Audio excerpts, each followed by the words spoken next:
Hey everyone, this is Rousador's Pokemon Shenanigans, and I'm real excited about this one. Not only are we running Pokemon Fire Red as my favorite grass starter, but this is the beginning of a series in which we'll be doing many Generation 3 runs as Pokemon who can't normally be caught in a region. Pokemon Invasive Species, in a nutshell, flips the Pokédex of the two Gen 3 regions, so instead of starting with the Bulbasaur, we're starting with Treecko, and seeing just how different the Gen 3 Kanto experience is as a Hoenn starter. Now, in addition to the simple swapping of regional Pokemon, there are a couple of additional stipulations to differentiate this series from the standard solo runs we do here on this channel. Any Pokemon I run in Invasive Species have the following: Max IVs, 1 Egg move, I choose the Hidden Power, which you could think of like Natural Gift from Gen 4, just without the berry and it's not a one-time use, and I choose the Pokemon's nature.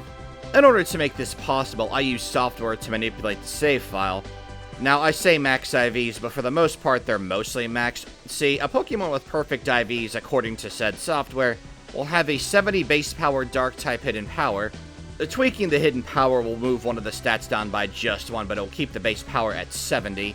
And I change the Hidden Power as well as give an Egg move to complement the Max IVs, as we're trying to optimize the Pokemon. Well, I'm trying to as best I can. And I figured to add in an Egg move to have a little bit of extra fun and to add to the Invasive Species theme. Now, if you're unfamiliar, Invasive Species is a term in the real world. It pertains to an animal or plant in a region of the world that doesn't belong in their new environment. For this Generation 3 themed series, we're running Hoenn mons in Pokemon Fire Red. Well, Kanto mons run through Hoenn, but which version of Hoenn? Well, I decided on Ruby. Why Ruby over Emerald? Because Emerald is a much longer game than Fire Red. Ruby and Fire Red are roughly the same length, and more importantly, Emerald's version of the Psychic Gym would straight up ruin the runs of so many Kanto mons going through this series due to it being an effective 4 versus 1. And yes, in Ruby they do still have 2 mons, but that's a heck of a lot more manageable. You see, not only are we trying to run these Pokemon in different regions, but we're having them compete against each other. I've worked out a level tier system and a level up tier system, along with a couple of extra small bonuses, but we'll touch upon that later on. Besides that, standard solo rules apply. We only use 1 mon, Treecko in this case, in battle. HM mons are fine because we need them to make progress, and I personally allow a pickup mon to help out with getting items that can be useful for these runs. Plus, here in Fire Red, the only way to get Hidden Power and berries is via pickup. Well, there are berries located throughout, but you can't regrow them like in Ruby. And we can start catching Meowth south of Cerulean City. One last note on the Egg moves. Some mons have great Egg moves to choose from, and some, well, they don't. As you've seen with Treecko, we have Dragon Breath, and here's what Treecko has to pick from. I thought about Crunch, as it's dictated by Special in Gen 3. But not only is a Dragon-type move great for coverage, it'll help us when it comes time to fight Lance at the Elite Four. Nothing else there caught my eye, but we'll see if Dragon Breath was the better option between that and Crunch. But enough about the rules and series mechanics, let's finally take a look at Treecko. Besides passable special attack and decent speed, there isn't much to write home about. 55 special defense isn't the worst, but it's not going to amount to much in the later stages of the game. Still, I doubt that speed will ever be an issue in this run. Very few enemies should be faster than us.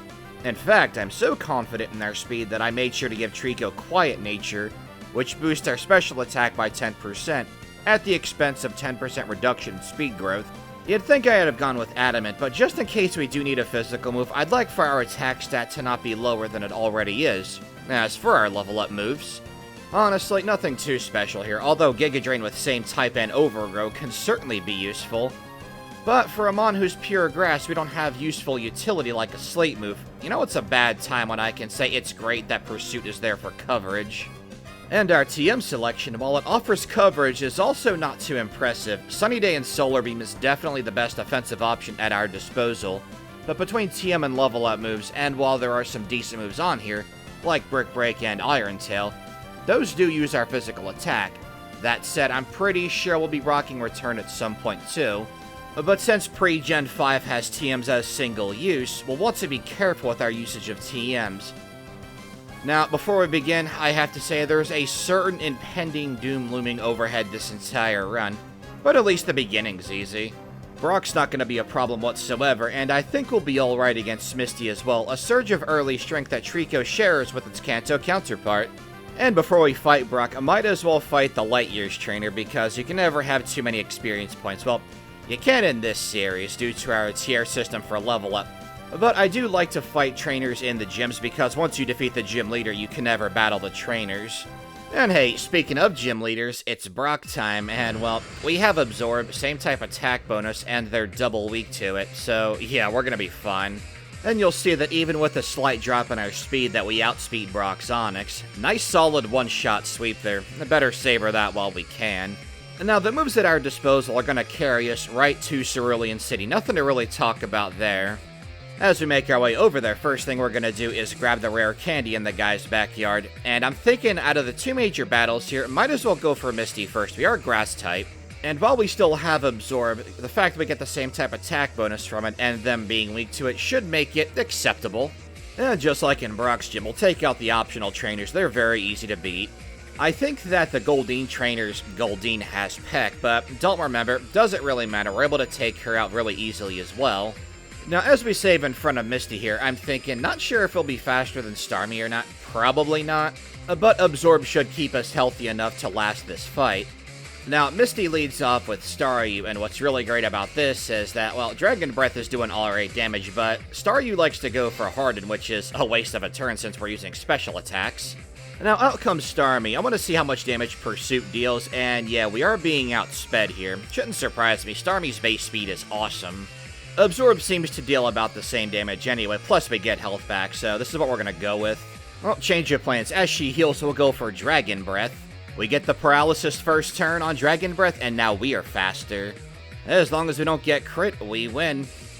Hey, gotta say, looking real good here. Starmie tried so hard and came so far, but in the end, it didn't even matter. That was a solid first try victory. However, I think that the rival battle here in Cerulean is not going to go this smoothly. Considering that he has a Pidgeotto, arguably his strongest Pokemon in this fight. Between having a flying move and sand attack, that's going to be super annoying. Well, thankfully we have Dragon Breath, courtesy of our breeding and being introduced into Kanto, and turns out that Dragon Breath does quite a bit of damage. Unfortunately, turn 1 sand attack, that's very common in this fight. We don't miss the second Dragon Breath though, taking it down. Now next up, the rival sends out Charmander, and while we are faster, we do have an accuracy drop. Case in point. We try again, and we miss again. Well, the third Dragon Breath finally does connect, does alright damage, but we get burned off of Ember, and we lose. Hello, Sand Attack, my old friend, how I haven't missed you. This time around, Pidgeotto goes for Quick Attack, dealing about 19 damage. The second turn, Dragon Breath paralyzes, and Pidgeotto loses its turn to Paralysis, so we can finish it off with whatever offensive move we like. Now, as long as we don't get crit by Charmander, we should make it past him because we don't have an accuracy drop. Yeah, Dragon Breath is definitely going to be a 2-shot, and Ember brings us to 26 health, and we get burned. Honestly, not the worst thing. We do have Absorb we can use to get healthy once we take out Charmander. At our current health, Overgrow has activated, which further boosts the power of our grass moves, which will make our healing a bit more potent. Our follow-up Absorb takes out Aber, and the burn is going to leave us with about 14 health, so we'd better hope that Dragon Breath one-shots. We survive Quick Attack, and nice. Well, we're all done here in Cerulean City. We're going to go ahead and make our way south. Now, before we get to Vermilion, we just got to remember to grab the rare candy and the citrus berry just north of Vermilion City. Now, the berries, you can't plant them in Generation 3. There's no trees, there's no Whelmer Pale or whatever. But there are a few hidden ones located throughout Kanto. We definitely want to hold on to these. The hidden berries, as well as Meowth's pickup ability, are the only ways we can obtain berries here in Pokemon Fire Red. And once we're aboard the SS Anne, don't forget to visit the kitchen so we can just rifle around through the trash and grab some berries, which I'm sure is perfectly healthy. Also, you gotta love how the chefs just allow anybody to walk inside scot-free. Now, we've leveled up a little bit since Cerulean City, but we still have to worry about Sand Attack and same type attack bonus Gust and Ember. We might be higher level, but our fragility is really going to make those levels not matter all that much. Well, Dragon Breath is dealing about 3/4 and paralyzes. Gust brings us down to 59 health. And you might think we're in the clear because Pidgeotto didn't hit us with Sand Attack. Well, my friends, meet Charmeleon with Smokescreen. We miss Dragon Breath as we do and get hit by another Smokescreen. Gen 3 loves their status, I swear. I mean, check this out. We missed Dragon Breath twice, and Charmeleon lost its turn twice. We then get hit by Ember and burned, 10% chance. Wow, that's impressive. We missed every single attack against Charmeleon after having our accuracy drop. Someone's got to do the percentage on that. Now, if you'll excuse me, I have to try again several times because we miss on such a ludicrously hilarious degree. Like, it doesn't even seem possible. I wish we had this luck with Aron when we were using Mud Slap throughout the course of his run. Now, there's an attempt coming up here that's real funny because we managed to brute force our way past the accuracy BS for a time, but we end up making it to Kadabra, and Kadabra will end up disabling our attacking move. I went with Pursuit because just in case we paralyze Kadabra, I don't want Synchronize going off and us getting paralyzed. It ends up not mattering though because we miss like crazy and it finishes us off. Well, hopefully we're done playing sand attack slots. And oh, great, Pidgeotto going for a Gust, that's fine really. Pidgeotto does not use quick attack, so we're going into the rest of the fight with 3/4 of our health. And fortunately for us, this time Charmeleon's Smokescreen doesn't troll us into oblivion. 2 Dragon Breaths, down it goes. We can use Mega Drain on Raticate to gain a bit of health back, 69 out of 72. Raticate went for Tail Whip, so going into the Kadabra fight we have full health. And wouldn't you know it, as Kadabra comes out, Pursuit is not a one-hit KO. Thankfully it missed with Kinesis, so even with 1 accuracy drop, we bulldozed our way through the fight. Now, as for our next battle, Lieutenant Surge here in Vermilion City, feeling pretty good about this one. We don't have any super effective moves ourselves, like we could teach Dig, but I don't really feel like we need to. And being that we're Grass type, we will resist his electric moves, his best attack, so feeling pretty confident about this. If we were going up against Surge's yellow team, a level 28 Raichu with Mega Kick and Mega Punch, I'd be concerned. But that's not the case here. Voltorb, Pikachu, and Raichu shouldn't be a problem. Surge leads off with Voltorb, and although Voltorb's fast, we are faster. We hit with Dragon Breath, do a lot of damage, and we're really getting that Paralysis proc quite a bit, aren't we? I mean, Voltorb didn't lose its turn, but still. Next up is Surge's dud Pokemon, Pikachu, level 18, goes down easily to a single Dragon Breath. And as for Raichu, Dragon Breath is dealing about a third. He goes for a double team, we miss the follow-up, and then Raichu goes for Thunder Wave. And as Raichu crits us with Quick Attack, I figure we're gonna go for Mega Drain, assuming that we hit, and we do. Very nice. Easily able to take it out. Okay, so en route to Lavender and Celadon City, there's nothing for us to worry about. Rock Tunnel is very easy for a Grass type. Now, remember how I was talking about there being a scarcity of berries here in Fire Red? Well, here, west of Lavender, I can show you where there's a couple of them, including a Lepiberry. Super valuable. Lepiberry restores 10 power points to a single move.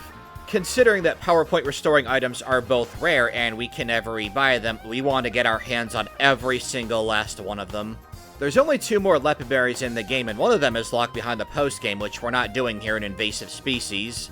Now, once we get to Celadon, we have several options.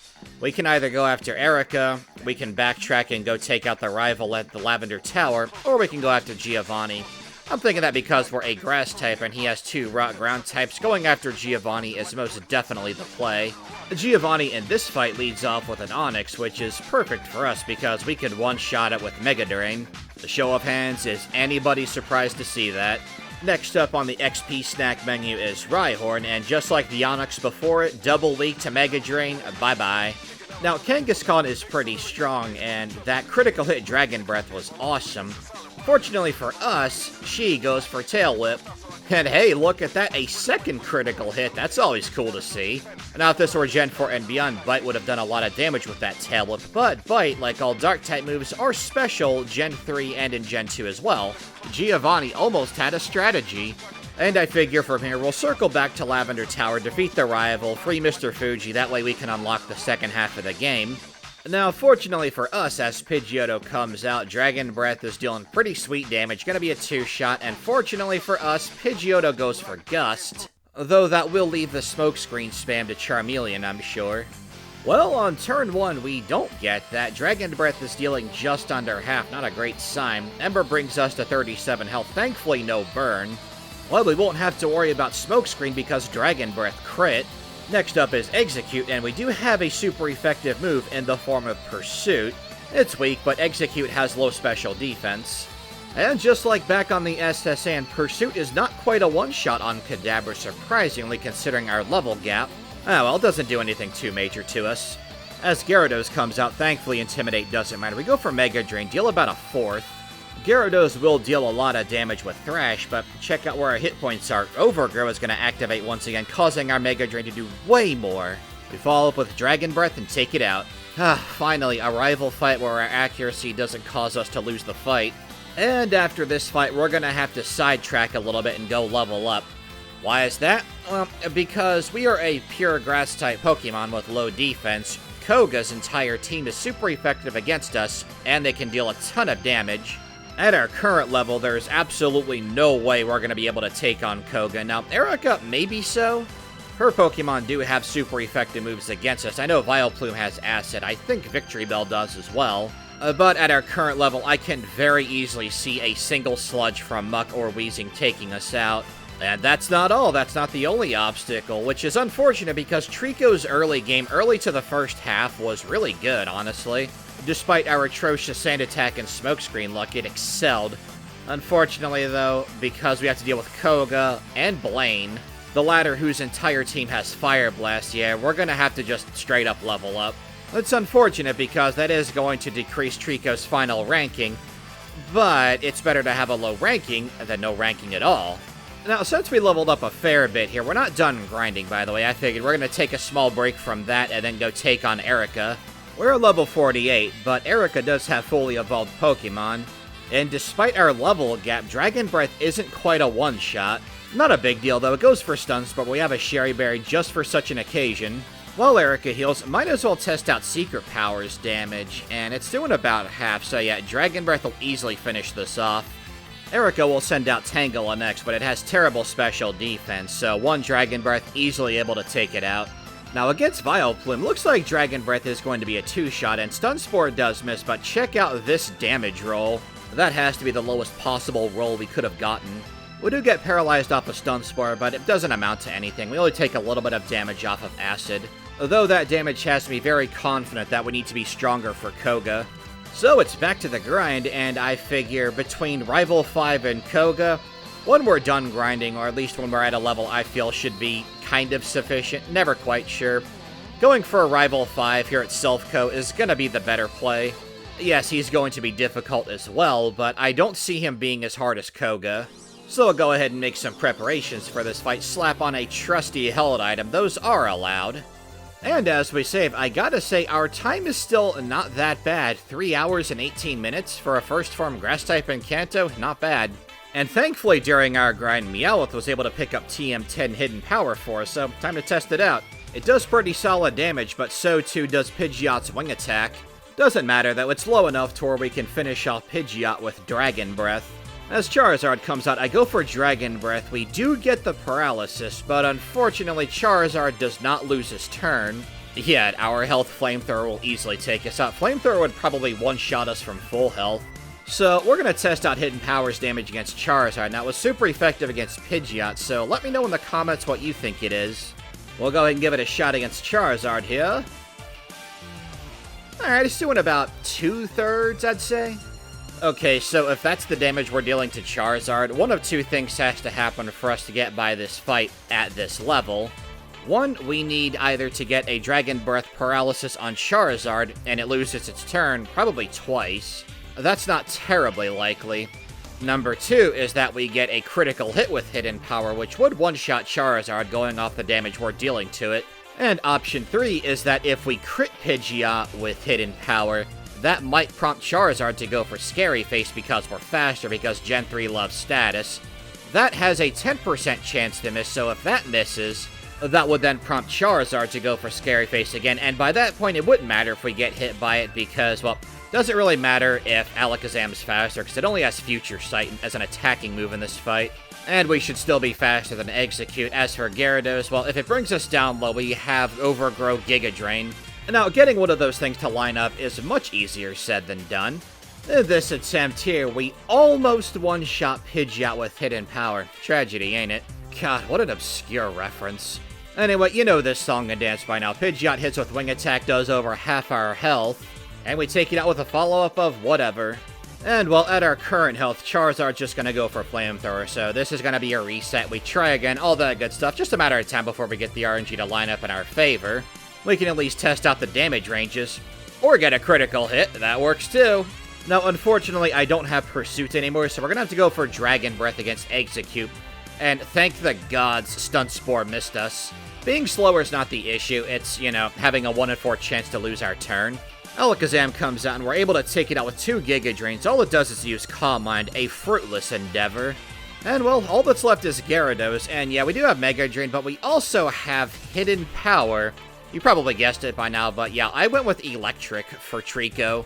I was going back and forth between Electric and Psychic, because Psychic would make Koga, as well as another really difficult future battle coming up, a lot easier.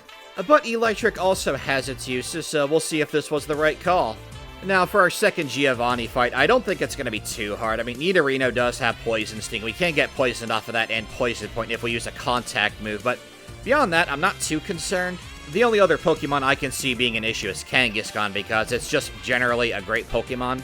Now, we have great moves for this team, and I'm thinking as Nidorino comes out, I'm like, you know what, let's go ahead and test out Hidden Power's damage. I'm just curious. The 70 base power anyway, so it's going to be stronger. Not bad, and we get hit by Poison Sting, and of course we get poisoned off the first one. A second Hidden Power takes out Nidorino, but the clock's ticking. As Nidoqueen comes out, I decide to go for Giga Drain. It's going to deal the most damage, still not that much though. Unfortunately, Double Kick does not bring us into Overgrow range. But we get a crit, so it's alright. Now, as Kangaskhan comes out, we're just going to go for Hidden Power. Want to deal as much damage as possible. And you know what's going to help that damage output? Another critical hit. She goes for Tail Whip. We're going to switch to Dragon Breath, and it almost takes out Kangaskhan, but all she does is hit us with a weak Rage.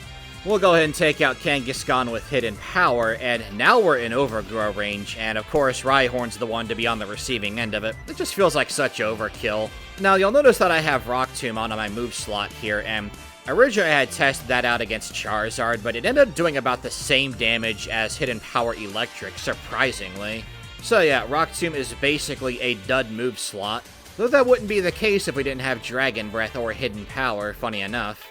And in case you think I'm just dunking on Rock Tomb, well, as Sabrina leads off with Kadabra for all Pokemon, and we're higher leveled, even then we're not able to one-shot it.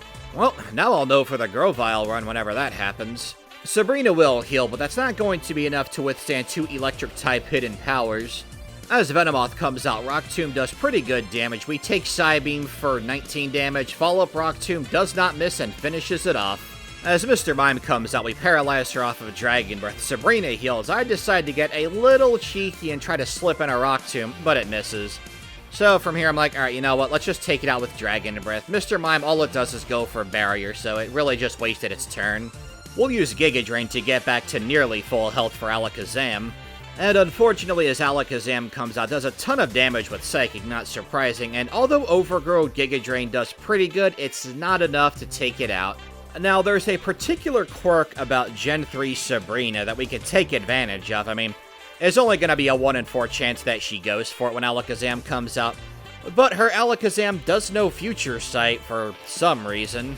I mean, it makes sense that Kadabra has it. It can send off Future Sight and assist one of its teammates for later in the fight.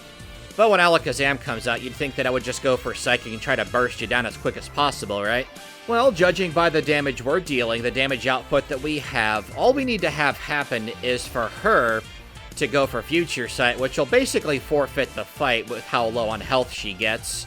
I'm thinking about teaching Return for this fight, but there's just a part of me who thinks we don't need it. Yeah, it would be great against Alakazam, but if we can save that TM for a little bit later on, that would be pretty great. Besides that, all we have to really worry about in this fight is maybe getting confused off of Psybeam, and I believe that Venomoth has Stun Spore. It's got one of the powders, I think. It definitely has Supersonic, and it has Gust, which it can go for against Treecko because it's super effective against us.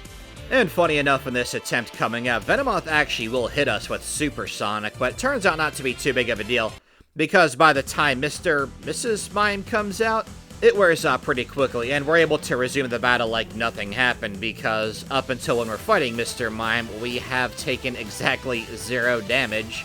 Considering how hard this team can hit overall, that's pretty awesome. Anyway, as the aforementioned Mr. Mime comes out, I'm thinking about what to use, and honestly, the best thing to go for is Dragon Breath. It's a little bit weaker than Hidden Power, but that chance to paralyze is just too good to pass up. We do get the paralysis, but Mr. Mime sleeps in a Psybeam for a bit of damage. Sabrina goes for a full heal, and that gives us a free turn to finish it. And as Alakazam comes out, turn number 1 we go for Hidden Power. It goes for Combine, it's not great. Thankfully Rock Tomb hits and does really good damage. Yeah, looking back at this fight, adding Return here would have been the right play. We would have gotten by this a lot sooner, but I'm just really stingy with TMs before Generation 5. Well, I'm not going to say no to a victory regardless, but it's time for us to finally fight Koga, and not going to say too much about this fight since we're very over-leveled, but Hidden Power does really good against the 2 Coughings, and thankfully Muck refuses to attack us. And now, I say that because, again, everyone on this team has Sludge, same type, and we're weak to it and have low physical defense. Now, just in case you thought that getting this high of a level to fight Koga was unjustified, out comes Coughing. Watch this. We deal well over half with Hidden Power, which is awesome, but check out this Sludge damage. Yeah, if Koga crit us, we would have lost that at level 60. Thankfully, that didn't happen.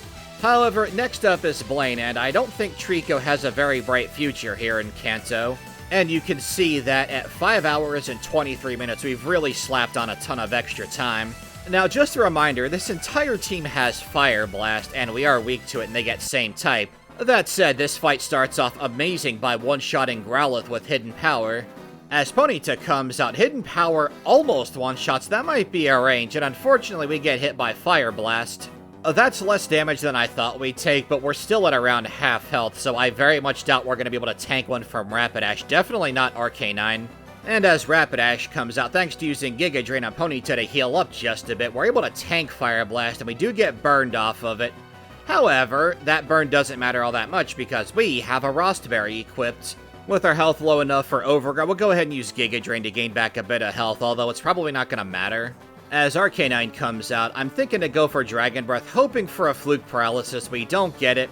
It goes for Fire Blast, hits us, and obviously finishes us off. Okay, so Strategize time. Overgrow is our friend in this fight because Giga Drain with Overgrow and same type, although it's resisted, does a fair bit of damage to Blaine's Pokemon, a lot more than I was expecting. Hidden Power does pretty good damage, at least to the first 2 Pokemon, and I'm pretty sure that Ponyta's our range, and turns out that it ends up being so. And mind you, it's a very, very unfavorable damage range, but we can at least take that into consideration. And Fire Blast has a 15% chance to miss. His entire team has it. It does tremendous damage to us, but that 15% miss chance is something that we'll have to bank on.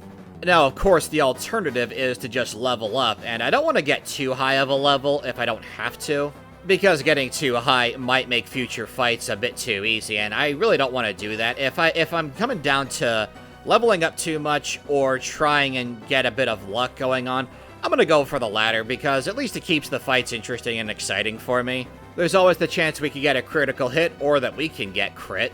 And along the way, we can learn about damage ranges, which moves are optimal to use. Now, you'll see that I finally taught Return, but that's not going to be very useful in this fight, considering that both Growlithe and Arcanine have Intimidate. Special attacks are definitely the way to go in this fight. And there was a 1 in 16 chance that Growlithe was not a one-shot either, so that's not great. Fortunately for us, as we attack Growlithe, we get a super favorable damage range, aka 15 out of 16 chance in our favor. Speaking of Lady Luck favoring us, we get the super unfavorable damage range on Ponyta. Against Rapidash, go for Dragon Breath. Unfortunately, no paralysis, and yeah, Fire Blast does over 90 damage. Unfortunately, that's not low enough for Overgrow to kick in. Now, as Arcanine comes out, Hidden Power Electric does about half to it, and thankfully for us, as it goes for Fire Blast, 15% chance it misses. And as long as we get a favorable damage range, we do. Very nice. We have defeated Blaine. Honestly, for as hard as that fight was, that could have gone way worse. It didn't take me nearly as long as I thought it would to beat this fight. Now, we're going to leave Kanto for a little while, take up Bill on his side quest over at the Sevi Isles, not only for a little bit of extra experience points, but we can get a rare candy and a power point up here as well. It would be nice if that Lepa Berry wasn't locked behind the postgame because it is on the Sevi Isles, but what can you do? Definitely happy with a free rare candy and power points up. After we finish up here, we're going to head back to Kanto and take the fight to Giovanni. I don't think this is going to be too bad. 3 of his Pokemon are going to be free, but Nidoking and Nidoqueen I am a bit concerned about. And hey, speaking of one of those freebies, out comes the first of 2 Rhyhorns, and we're able to take it out with Giga Drain. Big shock, I know. Next up is Nidoqueen. I decided to test out Giga Drain's damage. Those were pretty good, a lot better than I thought it was going to do. We get hit by Body Slam for 21 damage. Thankfully, no paralysis. We're going to follow up with Dragon Breath and finish it. Now, as Nido King comes out, we're going to preserve our Giga Drains and just use Dragon Breath. It's doing over a half, so yeah, it's going to be a 2-shot Thrash. Doesn't really matter. Next up is Giovanni's Doug Trio. We're going to go for Return, and that's easily able to one-shot it. Last up is a level 50 Rhyhorn, but no big deal for Giga Drain. Not only do we heal to full health, but we also level up off of this fight. And honestly, we're going to need every bit of firepower and speed that we can get for the upcoming rival fight. Well, with nowhere else to go but forward, we'll go ahead to go to the Poke Center, heal up, all that good stuff, and then try and get by this fight, which I am going to suspect is going to be difficult. This coming up fight is Silphco rival but stronger, so yeah, not feeling good about it. And as the fight leads up, I am very happy to announce that Hidden Power Electric does in fact one-shot Pidgeot. Great start. That's probably not going to be the case with Charizard. Out it comes, and, well, let's find out. Nope, sure isn't. So Charizard hits us with Scary Face and proceeds to one-shot us with Flamethrower. Well, alright then, either a critical hit or a Scary Face miss, so let's start farming out attempts, shall we? Well, knowing that Pidgeot is a one-shot with Hidden Power is a real weight off my shoulders. Because if Pidgeot was able to hit us, albeit with Wing Attack or even Quick Attack, which it does have in this fight, that alone would prompt Charizard to just forego using Scary Face and go straight for a Flamethrower. The fact that Charizard is using Scary Face in the first place implies that there's a damage range, which is kinda hard to believe. But it shouldn't take too much longer for us to either get a critical hit 6.25% or a Scary Face miss that's 10%. Goes for Scary Face. Ah, there we go. There's our miss. Unfortunately, we're not out of the woods just yet because we're not able to one-shot Execute with Dragon Breath, and unfortunately, it does hit us with Stun Spore. It goes for Solar Beam, and we lose our turn to Paralysis. Solar Beam deals 19 damage, we lose our turn again. But this time we don't lose our turn, so that's half the team down. Unfortunately, Alakazam's 55 accuracy disable hits, causing us to lose our turn. It goes for Calm Mind, we go for Hidden Power. Going for a bit of a Hail Mary heal. Alakazam goes for Psychic, we go for a Giga Drain, and much to my great delight, it's enough to finish it off. Again, Overgrow's not active, so that was real lucky. Despite Paralysis, we're still faster than Rhyhorn, easy one-shot. And I mean, yeah, we lose one turn to Paralysis, but you saw how much damage Hydro pumped up. It couldn't really do anything to us. So our rival has been consistently difficult, besides obviously the first fight.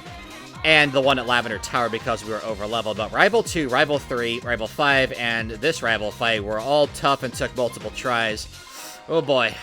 Does not bode well for the champion. And before we take the fight to the Elite Four, we're gonna go and slap on Sunny Day and Solar Beam. We want to be as strong as possible for these last few fights.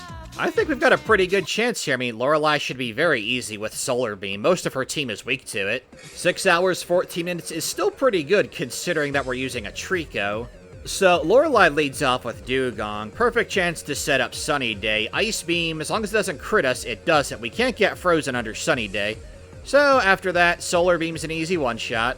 And it turns out her next choice is Slowbro. Very interesting. Not sure why that's the case, because, well, we're able to take it out with Solar Beam, so she might have sacrificed that just to soak up a turn of Sunny Day. Next up is Lapras, her ace Pokemon, but even as strong as it is, it cannot withstand Solar Beam. Now, Jinx takes neutral damage from Solar Beam. It might survive, although at the same time it's pretty frail. Well, it turns out I was wrong to worry, because Jinx is in fact a one-shot. And I figure, hey, as Cloyster comes out, no need to set up Sunny Day again. We can go ahead and just finish it off with the Electric-type Hidden Power. Now, next up is Bruno, someone I think will also be very easy, although we have to set up Sunny Day. Onix can hit us with Rock Tomb, which will lower our speed. That could get very annoying. But honestly, besides the speed drop, I think we should be alright. But something pretty awesome happens, actually. As we go to set up Sunny Day, not only does Onix miss with its attack, but it goes for Iron Tail, which is slightly less accurate than Rock Tomb, so I appreciate that. Good old Bruno. You can always count on him to throw a fight, even here in Gen 3, where he's a lot better. Now, even though Hitmonchan has really good special defense, its hit points aren't the best, and it cannot withstand Solar Beam. So, by proxy, that means that Hitmonlee will also be a one-shot with Sunny Day Solar Beam. This is looking great. Or not. Well, it missed with Mega Kick, so that's pretty cool. And, well, alright then. We must have gotten a heck of a damage roll on Hitmonchan. That's surprising. We set up Sunny Day, and Hitmonlee misses Mega Kick again. Very nice. So far, we haven't taken any damage. And interestingly enough, it turns out that Solar Beam is also not a one-shot on Machamp. Scary Face hits, and now we're slower. Cross Chop deals a lot of damage. I probably shouldn't have crap talked there, but, well, maybe I still can. We never know. There's still one Onix left. It shouldn't be hard. Well, Onix does outspeed us, and it goes for Double Edge, which brings us to 40 health. Dragon Breath's not a one-shot. Am I gonna lose this fight? Well, no, I'm not. Good old Onix.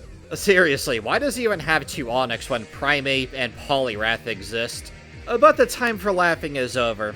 Hey, remember at the start of the run when I said that there was a impending sense of doom looming overhead? You might have thought that was Koga.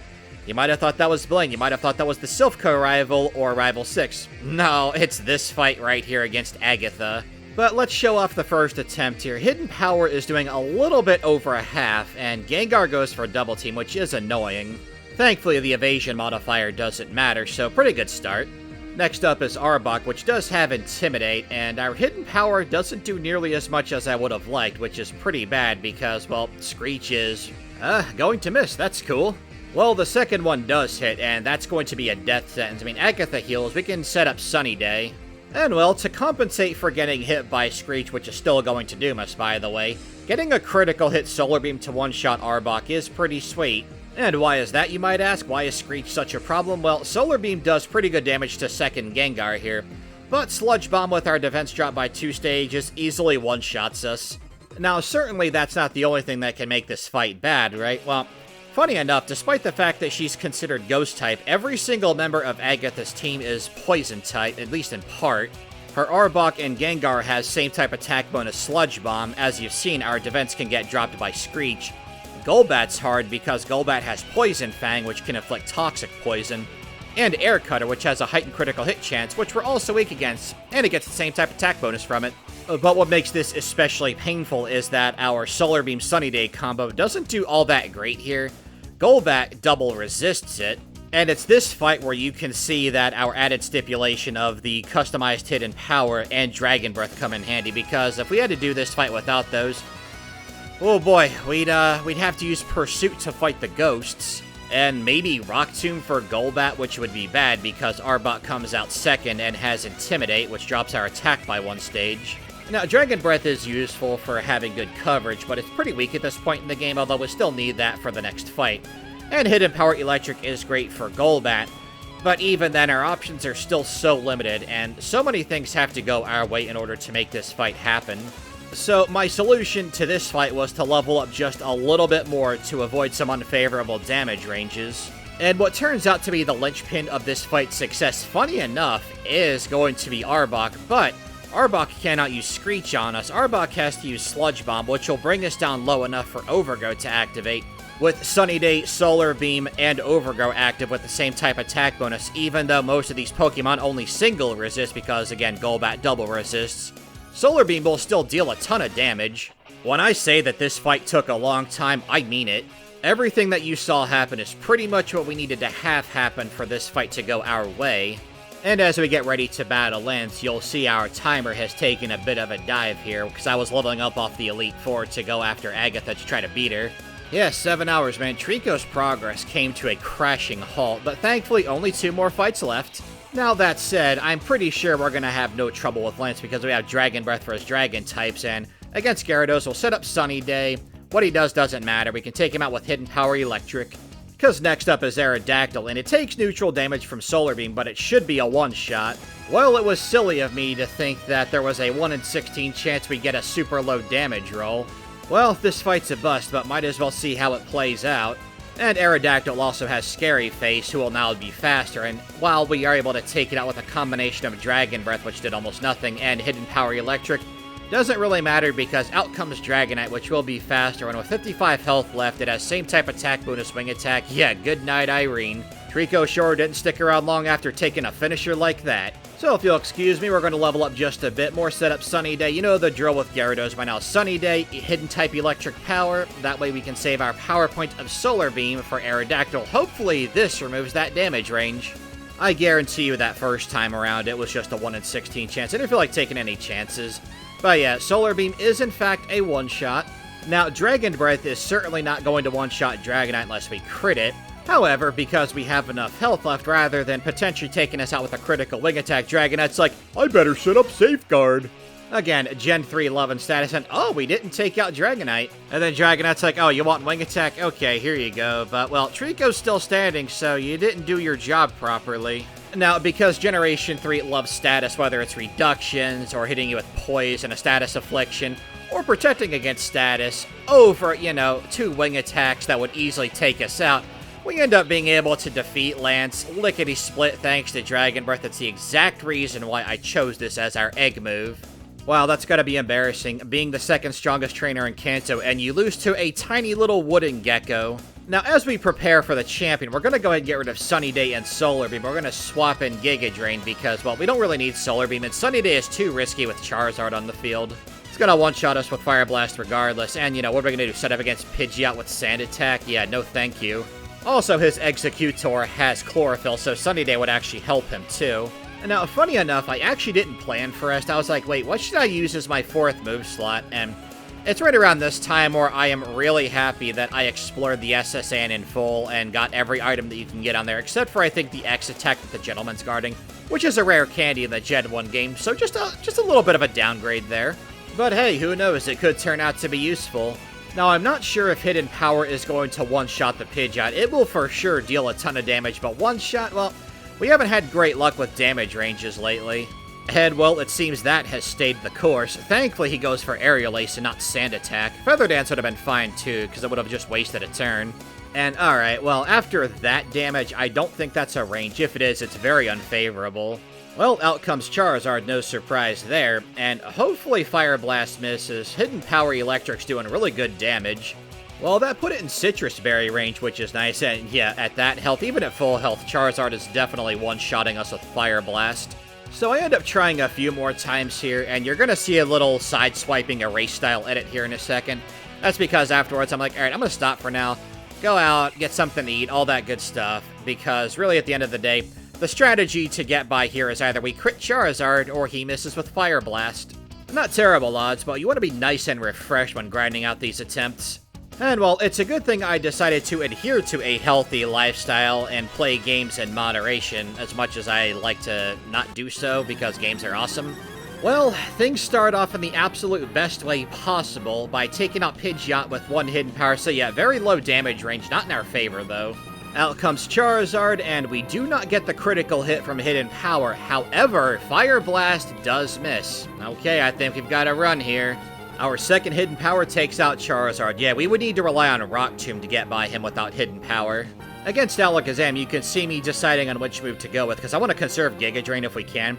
But I decided to go for it. Best case scenario, deals the most damage. Psychic from Alakazam deals 70 to us. Now as Executor comes out, watch this. This is just wacky right here. It looks like Dragon Breath's going to be a 2-shot. We are asleep right now. He sets up Light Screen, me not taking any chances, decide to go for Rest, and I'm like, wait a second, why haven't I woken up? And I'm like, oh no, I forgot to put on our Chesto Berry. So now we're at the mercy of Egg Bomb RNG. Let's hope to heck we don't get crit. It can miss, it does have 75% accuracy. Thankfully on this turn we wake up, only to go get some more rest. Now what's great is that he can consistently hit us, and as long as we don't get crit, we're good to go. We'll have just enough health to where we can use Rest to get healthy again. Well, there was a lot of things I planned for in this run, but using Rest in the final fight in this manner and it cracking me up this much was not something I took into account. And he must have run out of Egg Bombs because he starts going for Giga Drain, which obviously isn't going to deal very much damage to us.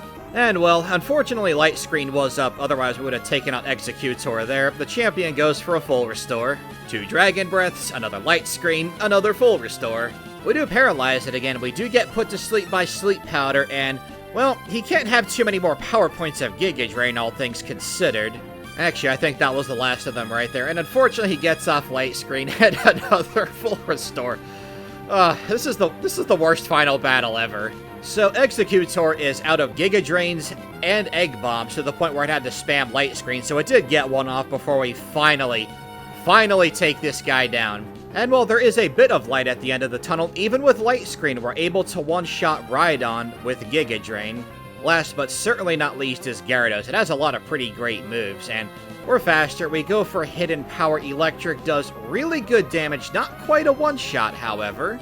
Thrash ends up dealing 59 damage, but doesn't matter. The follow-up takes it down, bringing an end to that hilarious final battle and that god-awful last segment of the Elite Four. Man, oh man. Yeah, this turned out to be pretty darn difficult, even with the extra additions of Max IVs, a customizable Hidden Power. Treecko could have benefited from a few of them, but Electric really was a good idea. And of course, Dragon Breath is just great for coverage clear across the board. It was useful this entire run. That Lance fight without Dragon Breath would have actually been worse without Dragon Breath, because we'd have to rely on Rock Tomb to deal with Dragonite, which wouldn't deal much damage because of Intimidate, meaning that we would need it not only to never miss, but we would need a critical hit at just the right time to get by it. And it's not like the rest of the team would be any easier. We'd have to use either Sunny Day Solar Beam strats or just use Return and hope for the best. Now, the first half of Treecko's run was pretty solid, and at level 86, that's D tier. At a 714 time, that's S tier. Yeah, that's pretty easy to rank. Treecko being a D tier is, well, it's not a great score, but honestly, it could have done a lot worse. It would have for sure done worse without these added benefits. Next up is Pokemon Ruby with just a Bulbasaur. Will it do better, or will it somehow do worse? There's only one way to find out. I will see you at the next episode.